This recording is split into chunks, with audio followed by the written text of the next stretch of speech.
नमस्कार मित्रांनो, शुभविवाह या मालिकेच्या 29 सप्टेंबरच्या भागात आपल्याला पाहायला मिळणार आहे. आरती सुरू असताना भूमी देवीकडे प्रार्थना करत असते. ती मनात विचार करत असते, आई योगेश्वरी, खूप झाला हा लपाछपीचा खेळ. आता रागिनी आत्याच्या विरोधात एकतरी पुरावा भेटू दे.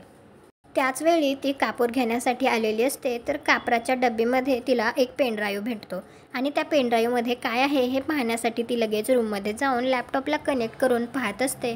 तर तिला त्यात तो व्हिडिओ दिसतो आणि तिच्या लक्षात येतं की रागिनी आत्यानेच अभिजितला मारले.